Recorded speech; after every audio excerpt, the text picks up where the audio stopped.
Good evening. Welcome to the Atlanta Challenging Racism series. My name is Carl Brandt. I'm a member of the Atlanta Alumni Association and a graduate of the University of Rochester in 1990.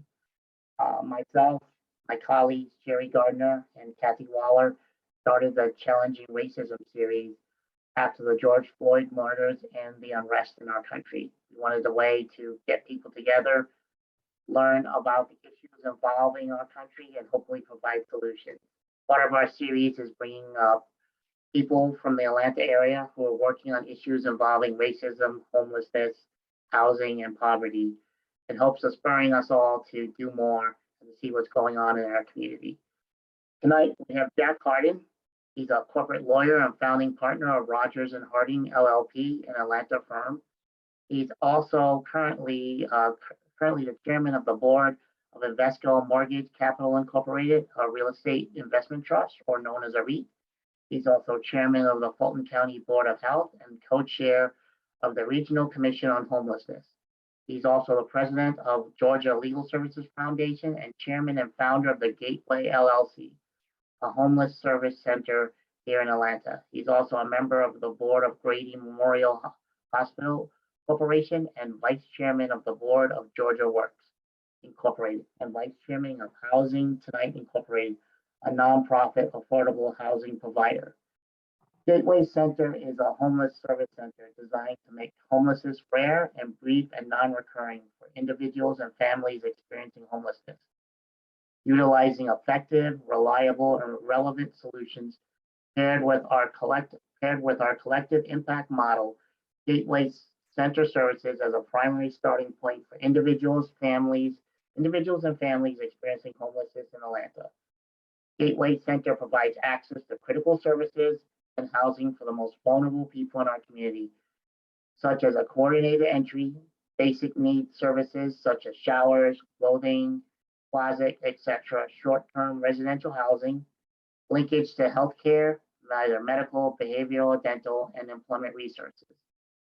Jack is also part of the Regional Commission, which is a regional commission that is an 8-jurisdiction metropolitan coalition that leads and secures funding for and coordinates a comprehensive community strategic plan to make homelessness rare and brief and non-reoccurring in Atlanta. Jack is a recipient of many community services awards and is also a member of the Council on Foreign Relations. He's a former chairman of the board of directors of the United Way Foundation of Metropolitan Atlanta and chairman of the board of the Harvard Center for the Study of World Religions and a chairman of the board of Acadia School here in Atlanta. He resides in Atlanta with his wife, Carol, and he's also active in community service. Please welcome Jack Hardin. Jack, you're on. Carl, thank you. I appreciate that introduction. I always listen to it and wonder, do I really do all those things? And probably I don't do them well, but it reflects my interest in the subject matter of this seminar, which I'm just grateful that Rochester has organized and that folks are focusing on these issues. And I'm also happy for any opportunity to speak to people about homelessness. Homelessness is a subject that's not well understood outside the community of people who combat it. And there's several misconceptions. One is that it's always been with us, that it can't be solved, and that it's the product of individual poor choices, and that the people experiencing homelessness are getting what they deserve. So the opportunity to speak a little bit about homelessness and maybe advance the level of understanding is always something that I've wished to undertake. So thank you for suffering through me tonight. But if we're going to talk about homelessness, I think we should begin with a definition. There are many routes by which people come to homelessness, and it's not a diagnosis, it's a status. It's a description of the results of other things. I like to use as a definition the phrase that a person is experiencing homelessness if they lack a fixed, regular, adequate nighttime residence which they have a legal right to occupy. You're homeless if you're unsheltered, living on the streets, but you're also homeless if you're sheltered in an emergency shelter or a transitional housing. You don't have the right to be there. You're there at the sufferance of whoever operates those things. And you're homeless if you're in your car. The definition I just mentioned leaves out a lot of other people who are experiencing homelessness. It doesn't include victims of sex trafficking who might have a roof over their head, but they don't fit the definition of a housed population, or couch surfers. So there are many different ways in which people are homeless, but they, by and large, share two common attributes. They're unhoused, and they're profoundly alienated from their natural support network. And just take a brief historical tour of homelessness. For much of the history of the country, it was not treated as a matter of significant public concern. In fact, to the extent that people thought about it, it was more of a concern about threats to good order than it was an object of compassion. By and large, the responsibility to do things, to address somebody's condition as a homeless person, rests in local communities. Some responded and some didn't. It was quite common in colonial times. If someone arrived in the community without the ability to house themselves, they were escorted to the edge of the community. Some communities would offer benefits or efforts to help widows or orphans or disabled people if they became subject to that status while they were in the community. But if they had that status when they arrived, they were escorted to the edge of the community. And over time, the notion of conditioning benefits to settled residents of a particular community became embedded in a lot of the thinking. And it continued really until the Supreme Court in 1969 struck down residency requirements as a part of welfare benefits. The idea that we'll take care of our own, but most of the people who are homeless are not ours, manifests itself in a lot of ways. It's said that during the Depression, New York City spent more money on Greyhound relief than they did in providing housing to people who were unable to get housing. And they're just developed in sort of the public psyche a notion of deserving and undeserving homelessness. And it was rooted a little bit in the myth of America as a land of opportunity. And the belief was that anybody who was willing to work hard could make it in our society. And social programs, to the extent they existed, operated on the assumption that all people need is a hand up. And once we give them a hand up, they'll get back on the train of progress and everything will be fine. The first people to begin to take a look at the status of homelessness as an object of compassion was the faith community. And it started incidentally. As poor communities began to appear, people began to notice that they were not being served by the established religious community. And so people reached out really and created preaching parlors. But in the course of engaging with people in these evangelical activities, they began to discover the barriers that these folks were facing in taking care of themselves. And many of these early faith-based initiatives morphed into 3 hots and a cot, providing meals and a place to sleep for folks. When the Great Depression came, these faith-based evangelical missions reached out to the larger community and expanded into what came to be known as the Union Mission movement. Now, modern homelessness is a post-war phenomenon. During World War II, we virtually eliminated homelessness in America. The combination between the demands of the armed forces and the employment requirements of the munitions industry gave every able-bodied person an employment opportunity that paid them a sufficient wage to pay the cost of housing as existed. And this continued after World War II and the economic boom that followed. But other things were happening after World War II. The introduction of mechanized farming reduced the need for unskilled labor on the farms, and the consolidation of small farms into large farms did likewise. As a result, many folks left the farms and went to the cities. And at the same time, the Great Migration, in which 6 million African Americans went from the Deep South to the urban centers of the Midwest and North. When they arrived, they were largely people without high skill sets. And they arrived into urbanizing communities where automated material handling equipment and other things were reducing the opportunities for unskilled labor.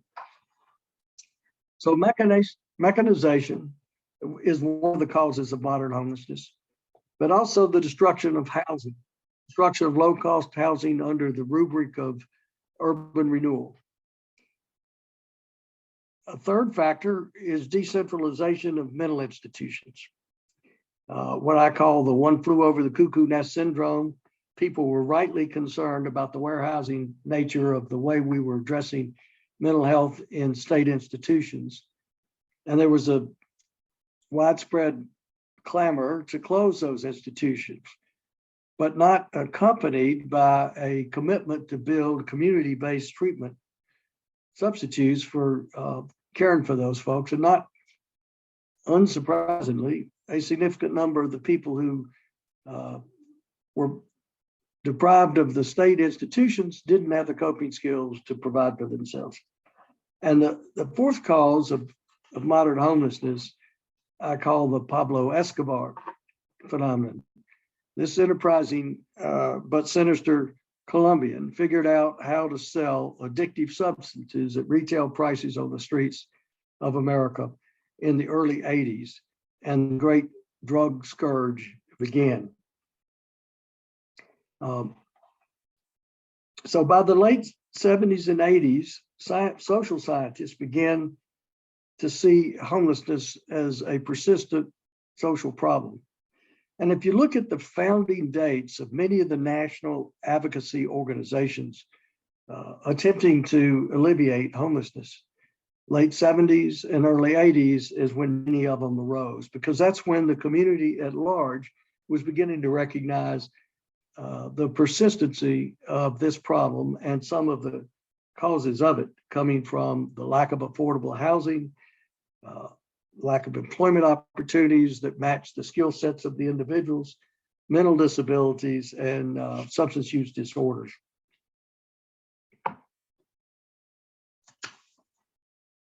The face of homelessness changed during this period as well. In the 50s and 60s, if you look at the literature, the conversations about homelessness are more focused on what we would call today precariously housed individuals than unsheltered individuals. They were often employed, maybe underemployed or poorly employed or frequently unemployed, but employed. They were older and they were 90% white. They were largely male.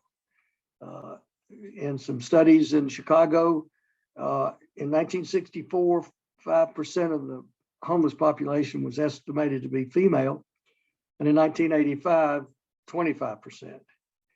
And there was a corresponding decline in the average age of the homeless population in that period, from average of 50 in the 60s to 36 in the 80s. Some of the studies, the Chicago studies that I'm adverting to, found that in 1958, half of the people experiencing homelessness were employed. But by the end of the measuring period, 1985, only 3% were employed. So the complexion also changed from predominantly white to primarily minorities. And at that time, the mix was estimated to be about 1/3 experiencing alcohol addiction issues, 20% physically disabled, 1/3 with diagnosed mental disorders, and 2/3 of that population had 2 or more co-occurring disabilities. So when these populations migrated to the urban areas, they tended to settle in areas where there was a demand for unskilled labor. And so-called skid row areas, which by and large were invisible to the rest of the population, grew up. The origin of the word skid row is in Seattle. The opportunity for unskilled labor when the migration was happening was in the harbor. And they tended to settle around a couple of streets that were used to slide logs from the forest down to the sea for shipment. And they called those skid rows, and that name stuck and then became a general reference. And they could be characterized by cheap housing, bars, and brothels. And with the growth of these settled communities of poor people came restrictive covenants and redlining. Restrictive covenants themselves were struck down by the Supreme Court in 1947, but they continued to be sort of socially enforced until it required the passing of the Fair Housing Act in 1968.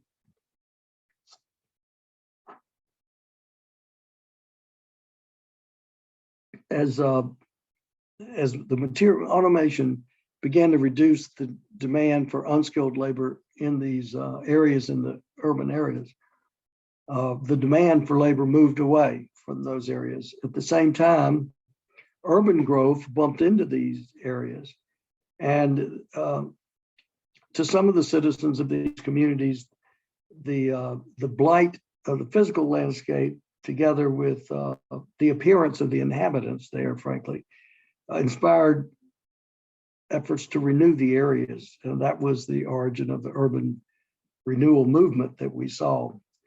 Renewal was not replacement. In most cases, while there was a lot of lip service paid to building replacement better and replacement housing, it almost always was fewer units than the ones that were destroyed. The example I like to give is right here in Atlanta. First public housing project in America, Techwood Homes, was built in an area that was sometimes called Techwood Flats, sometimes called Tanyard Bottoms.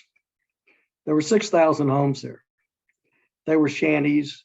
The sewers were open ditches, and it was an abjectly poor area.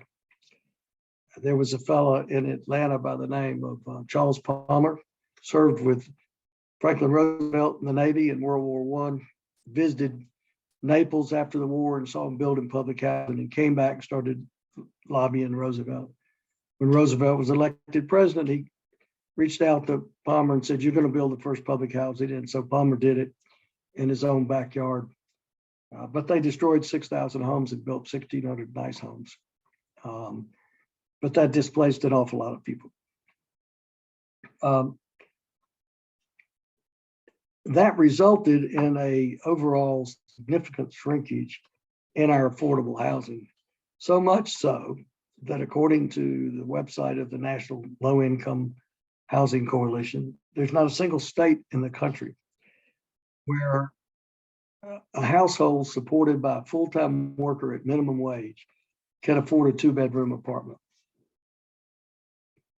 Also, public policies contributed positively and negatively to the development of our homeless conditions. The federal housing policies, particularly the FHA, supported redlining and restricted financing. The urban renewal, which I've already mentioned. On the positive side, though, in 1965, we passed Medicare. And in the early 70s, we indexed Social Security to inflation.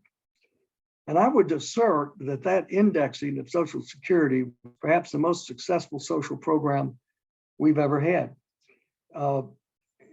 As a result of indexing, the percentage of our senior citizens, 65 years and over, who were in poverty was 25% in 1965. By 1980, that number was down to 13% and continued to fall. Still, there was a great deal of income inequality. In 1965, the average CEO salary was 20 times an ordinary worker's salary. By 2020, that multiple had risen to 278.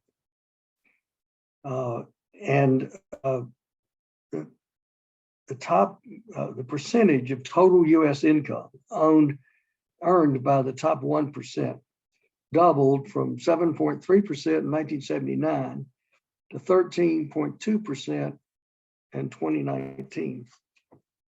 And the percentage of total income owned by the bottom 90% of the population dropped from 69.8% to 60.9% in 2019. So the earnings inequality continues. The earnings of the top 0.1% of the population increased 345% from 1979 to 2019.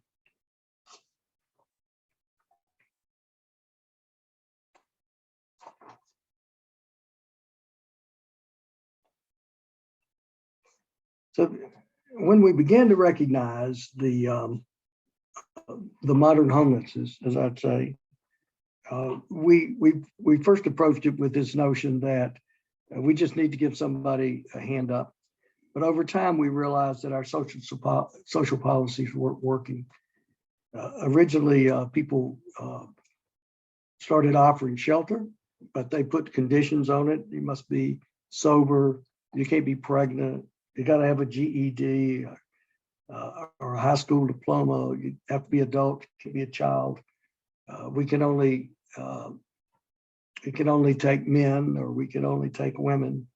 And initially, in order not to encourage sloth, they charged for these shelter beds. Over time, that was dropped. But the charging was indicative of an attitude that by helping people gratuitously, you're undermining their work ethic and their ability to take care of themselves. And they need this incentive of possibly being unhoused in order to have the commitment to work hard. And this idea of working to become entitled to housing, we would provide you housing only if you showed that you deserve enough, you're entitled to it, was called into question by a sociologist in New York named Sam Barris.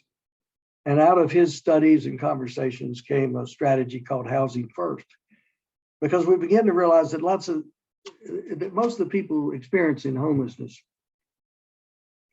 had a multiplicity of barriers. And the idea is if you have 12 problems and one of them is you don't know where you're going to lay your head down at night, that's the one that occupies your attention. So the theory behind Housing First, if we take that problem off the table, then you will have higher skills in your efforts to serve people's underemployment skills, or maybe they have a mental disability that needs treatment, or maybe they have a substance use disorder that they need help addressing. The notion of Housing First was a hard sell at first.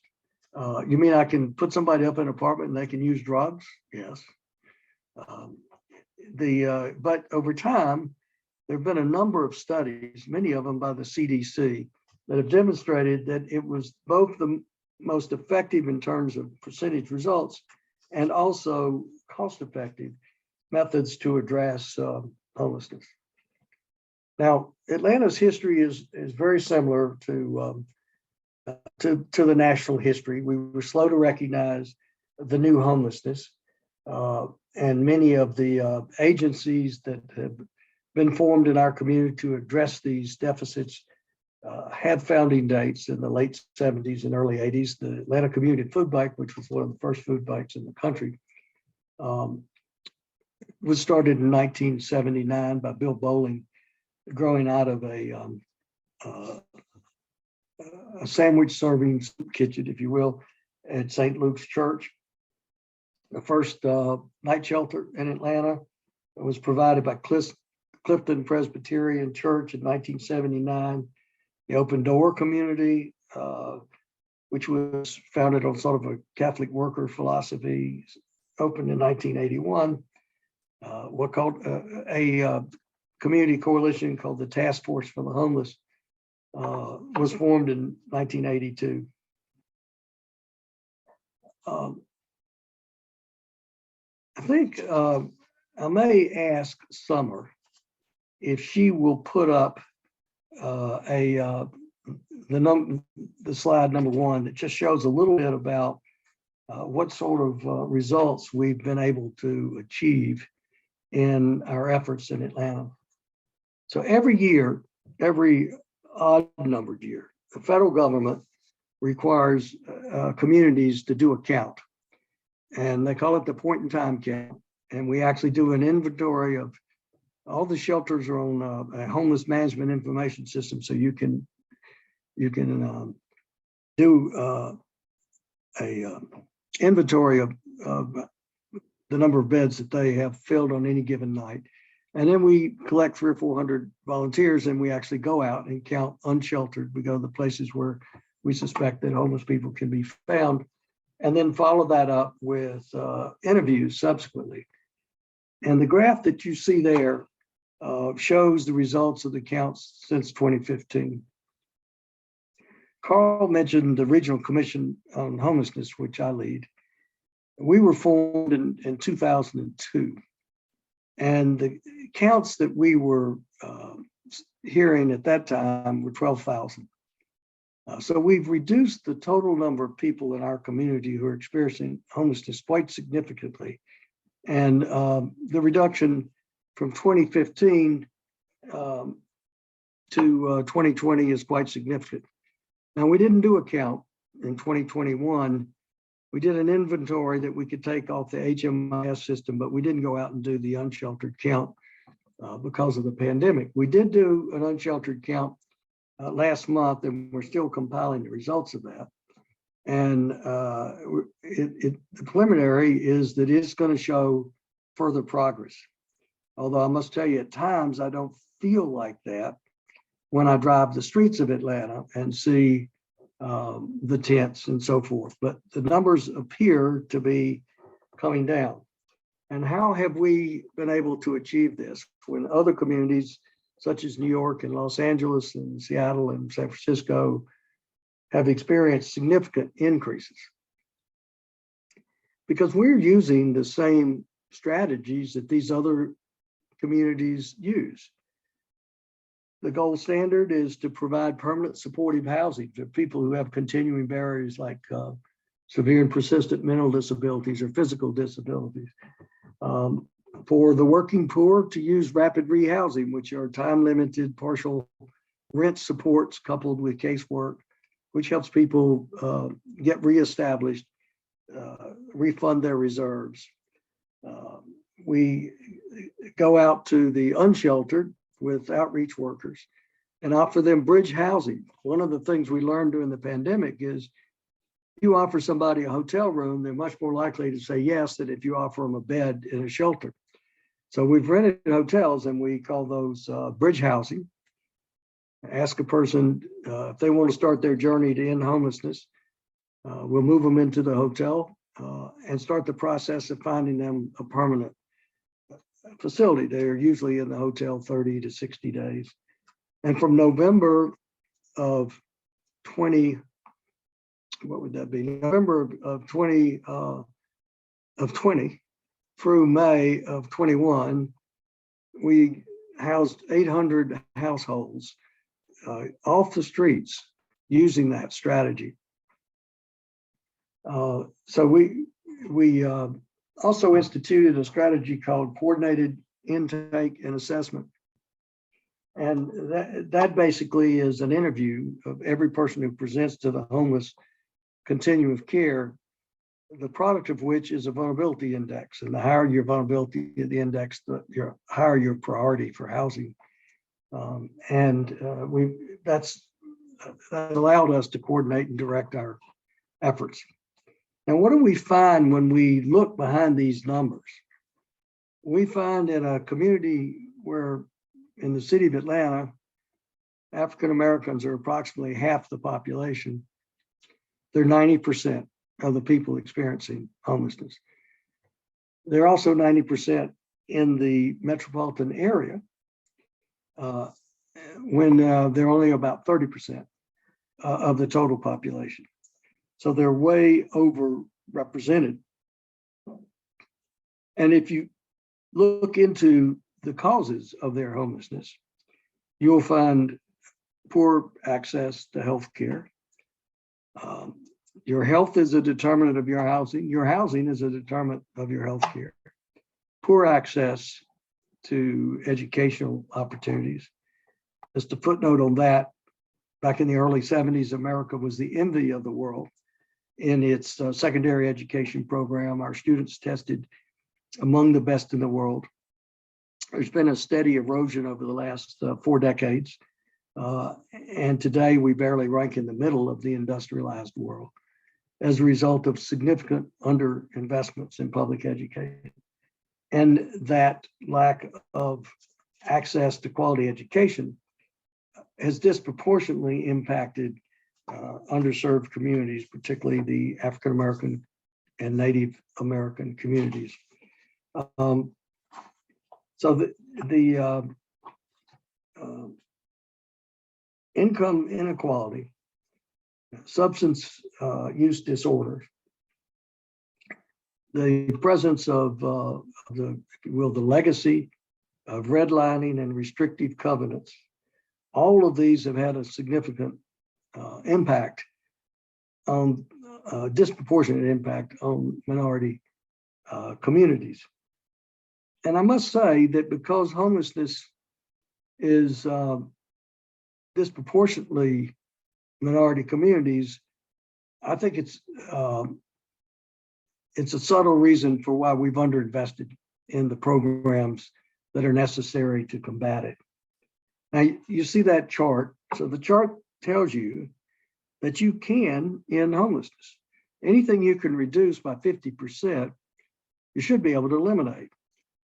And with the advent of strategies like permanent supportive housing, rapid rehousing, coupled with quality substance use disorder treatment, which that's another conversation, but we have a substantial deficit in that. The Department of Behavioral Health and Developmental Disabilities estimates there's approximately 600,000 people in Georgia who need substance use disorder treatment, and 525,000 of them are not getting it. There are a lot of barriers once you're poor to whether or not you can become successful. Many of the people on this call are very familiar, I'm sure, with the studies done by Chetty and others from Harvard and University of California, San Francisco, that have measured your opportunities in various communities if you're born into poverty to escape it as an adult. Because of the availability of data, they were able to look at everybody who was born in 1980 and 1981 and then follow them for 25 years and see whether they escaped poverty. Your chances in Atlanta are 4%. Your chances in Seattle are only 10%, but that's a lot better than 4%. And if you look into the differences, it's underinvestments in healthcare and underinvestments in education. Now, Carl, I don't know if I put everybody to sleep or somebody's put a question in the chat, but I think I've got no halfway. questions yet. No questions yet. I don't see any questions. So I guess I did succeed in putting everybody to sleep. So I do think that at this time in which we have learned effective strategies to address these issues, and we've learned many of the causes, there is a public policy current that's very hostile. There are bills in the Georgia legislature, for example, that would make it illegal to camp on a piece of public property and illegal to decline an instruction to move to sanctioned encampments. So House Bill 713 would do two things. It would create sanctioned encampments. It would withdraw funding from permanent supportive housing in favor of sanctioned encampments, to which people would be required to go if they found camping in public, and they could be ordered to go to the sanctioned encampments. But they could only stay there 6 months and no clear idea about what happens after that 6 months. And the other thing House Bill 713 would do would be to reduce the standard for being held against your will for psychological evaluation and lengthen the number of days that you could be held against your will for that evaluation. And there's another bill in the state legislature, Senate Bill 535, which would also authorize public encampments and divert money from funding supportive housing developments into these sanctioned encampments. These are largely strategies to get homeless people out of sight. They're not strategies aimed, their sponsors would disagree with this assessment, I'm sure, but not strategies aimed at ending their homelessness. But while that's going on, there's proposals to substantially revamp and significantly improve the funding for behavioral health issues, which would be quite helpful to us, depending on what the final shape of it looks like. So there are mixed currents going on in public policy about affecting our work.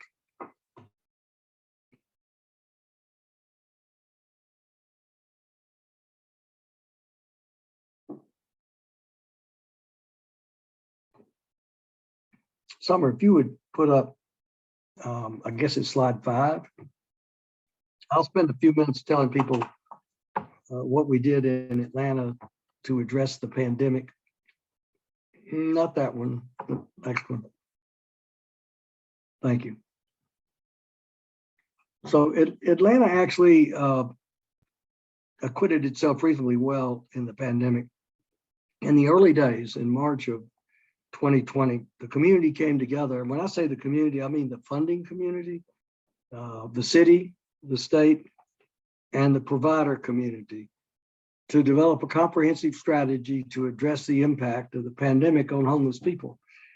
And the battle cry was, we tell people if you get sick to shelter at home, you can't do that if you don't have a home, so what are we going to do?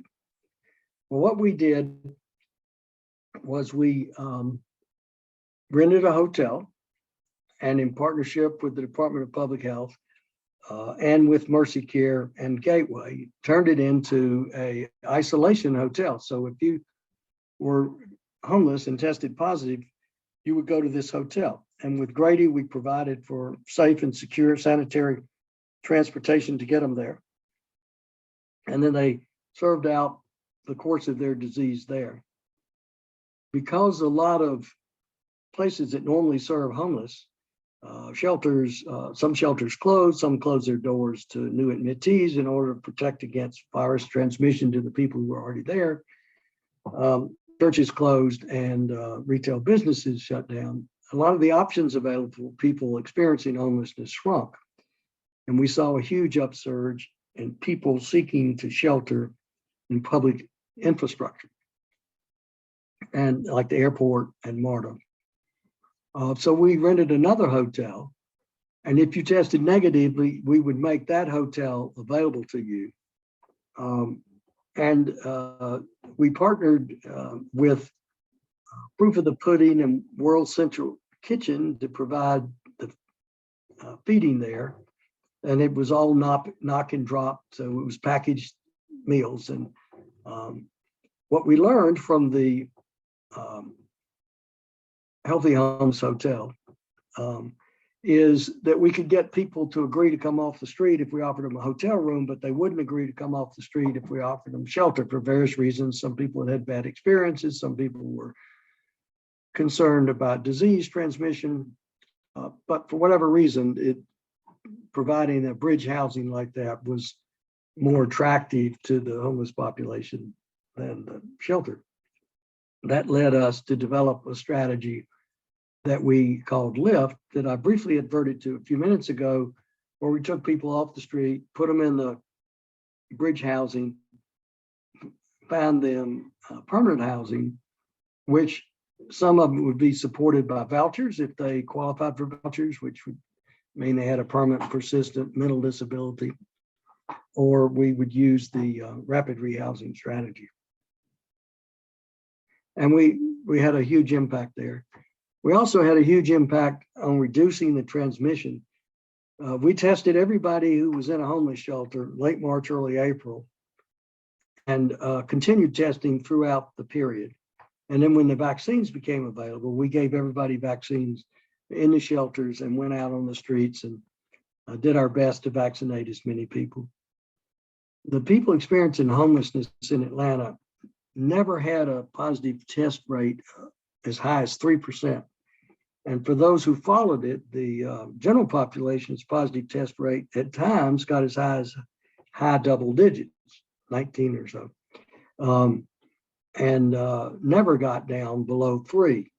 I'm not sure, I haven't followed it lately, so it may be hovering that low now. But I think what we demonstrated was if you got in front of the transmission and isolated the people, you could control the transmission of the virus. So the challenge for us now is to be able to continue to fund the strategies that we've developed that we know work.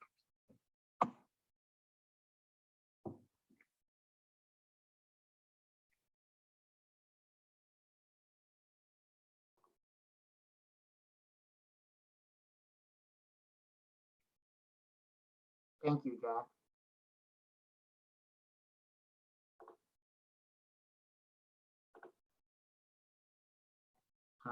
Don't see any questions in the chat box, but I have some questions for you. Do you find that the current inflation and the rise of housing costs are going to affect homelessness and your ability to provide shelter and housing for homeless people? I mean, we all know the price of housing skyrocketing and rentals are skyrocketing across the country. The answer to that is yes, very significantly.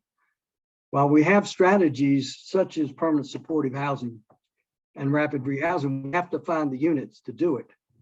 And the shrinkage of the inventory of permanent supportive housing and the increase in the cost of housing affects, we only have so much money to fund our programs, and increased cost limits the number of people we can help. There's a lot of awareness in the public policy community at the state and local level about the threat that the absence of affordable housing poses to our community, not just to people experiencing homelessness, but to the larger working community. We all know the statistic that the Atlanta Fed survey was that somewhere between 40 and 45% of the population of metropolitan Atlanta could not weather an unexpected $500 emergency without outside assistance from family or somebody else. When you're living that marginally, these increased costs are crippling. And yes, very definitely the lack of affordable housing and that is the problem, is a problem, maybe the biggest problem, limiting our ability to succeed in this area. And the increase in rents makes more and more apartments unaffordable to the working poor. And it's going to take a multitude of strategies between shared housing, subsidized housing, somehow we have to, as a society, narrow the gap between the resources available to the poor and the cost of housing. Otherwise, we'll have ever continuing struggles to prevent homelessness. Thank you. I know a lot of cities, a lot of mayors, including the former mayor, talked about affordable housing. And when they put together projects with developers, they said to them, hey, set aside a certain percentage of housing for affordable housing. Do you think that's an effective policy, or it doesn't really help the situation? I apologize, Carl. I don't know if it was my hearing or your speaker, but you broke up a little bit on me, so I didn't quite get that. Oh, okay. What I was saying is a lot of cities, mayors, including our former mayor and probably a current mayor, talked about affordable housing, talked about developers who develop parts of the city have to set aside affordable housing for people. And I was wondering, do you think that's a good policy? Is that something that they should be focusing on, getting the developers to set aside some affordable housing? Or that's not going to really work and it's going to require other strategies? Well, I would say that we've been, in terms of addressing homelessness, we've been fortunate from the days of Shirley Franklin's becoming mayor and her championing of homelessness, which was really the origins of this commission, the Regional Commission on Homelessness. Shirley Franklin and Mark Holtzberg and I lead now. Through all our mayors, there has been support. This current mayor spent a lot of time in the addressing affordable housing, both as a private citizen and as a member of the city council. So I think we have the public will to address this, the issue. There's certainly the awareness of it. The city has passed and is now has under discussion the passing of additional affordable housing bonds. These were bonds that fund low interest loans. The problem is you can operate housing with rents that people can afford. You can pay the operating costs. What you can't pay is the capital cost of construction. You cannot amortize a capital stack with revenue based on the lower income level. So people at 30 to 50% of AMI cannot pay you enough rent. To amortize your capital stack, can pay you enough rent to operate your property. So it's all about figuring out how to create these units. And there's a lot of conversation about using the several hundred acres of public land, some in the ownership of the housing authority, some in the school system, some at Invest Atlanta. There are the efforts such as the affordable housing bond that I mentioned that the city passed under Mayor Bottoms, and there's a new one being proposed under the current leadership and the current council.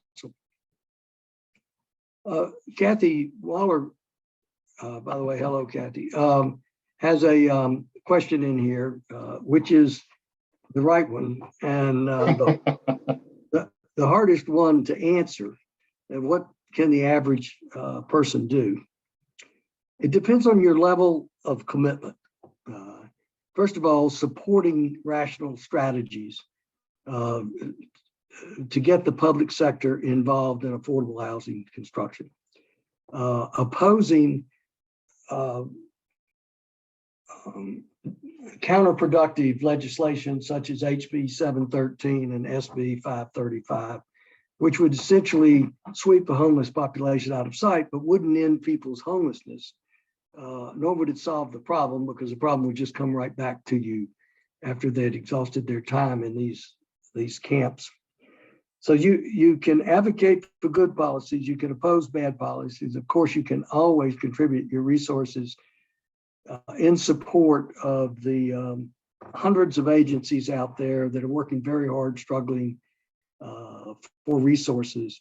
And then if you've really got a lot of energy, you can volunteer in leadership roles, supportive roles for the players in the area. And I'm addressing all of that to affordable housing because, as your question, Carl, raised, that is absolutely a problem we have to solve, or we'll never end homelessness. We'll always have an experience of people stumbling. People will have disabilities. People will, schizophrenia comes on in the early 20s. So there'll always be people having these disabilities crop up. And that's why our motto at the Gateway is to make homelessness rare, brief, and non-recurring. It will happen. We need to find you in a hurry, offer you the support you need to overcome the barriers that you have, and do it in a way that's permanent.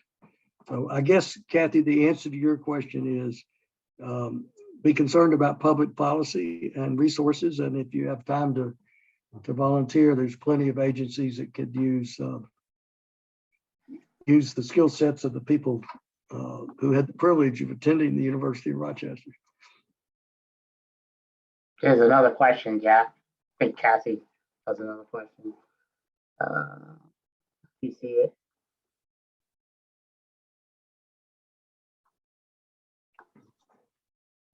I guess we could always be more coordinated, but what I would say, Kathy, is one of the reasons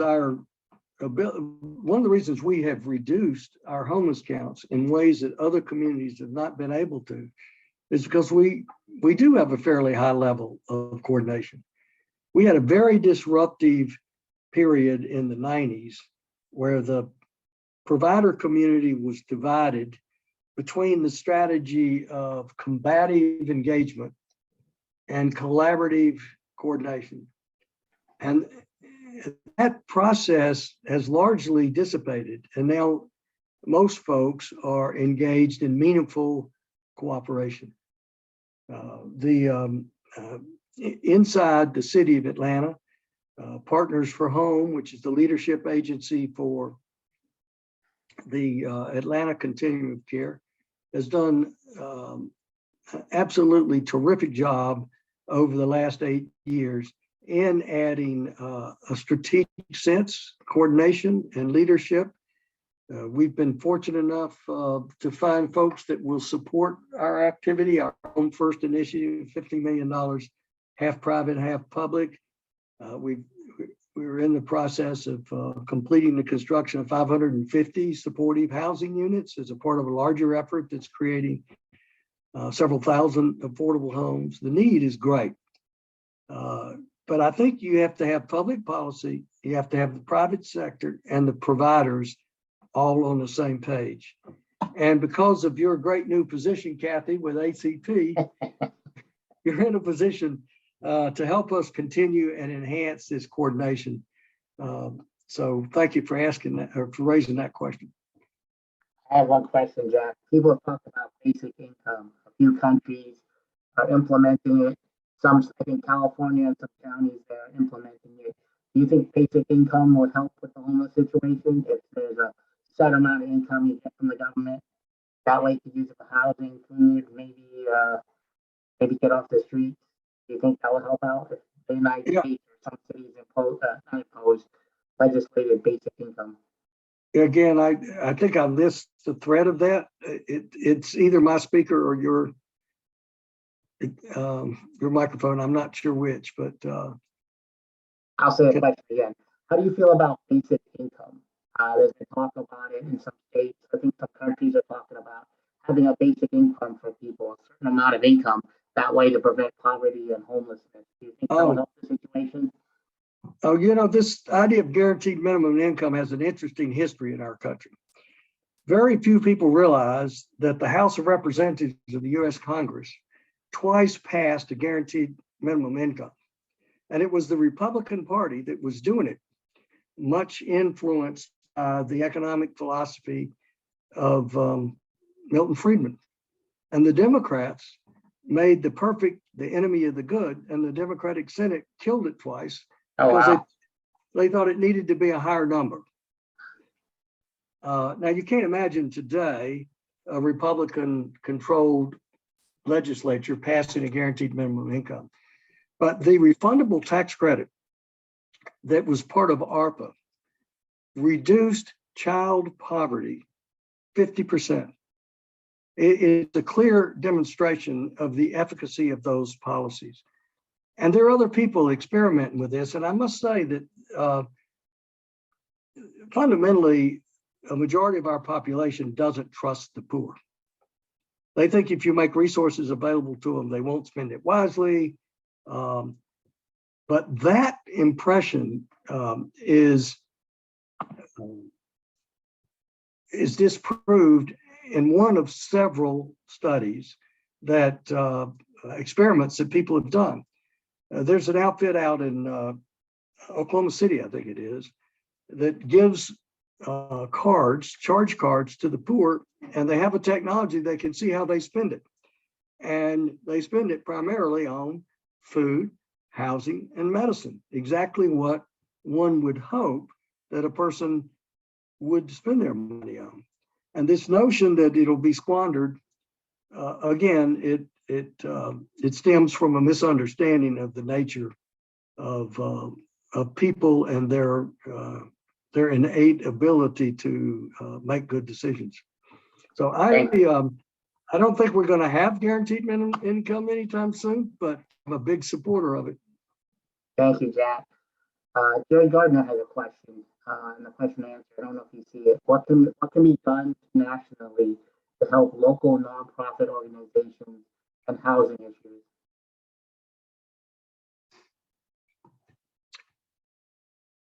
Well, I sound like a broken record, but national policies designed to reduce the gap between the cost of housing and what people make. And there are two ways you can do that, right? You can increase the resources people have, or you can decrease the cost of the housing. Affordable housing strategies are designed to reduce the cost of the housing. Guaranteed minimum income strategies are designed to raise the assets available to the poor to afford housing. The gap is so great and growing, I don't think you get there without trying to work on both ends of that gap. And again, Jerry, I would say it's a matter of supporting sensible policies and opposing counterproductive policies. And there are plenty of both, frankly.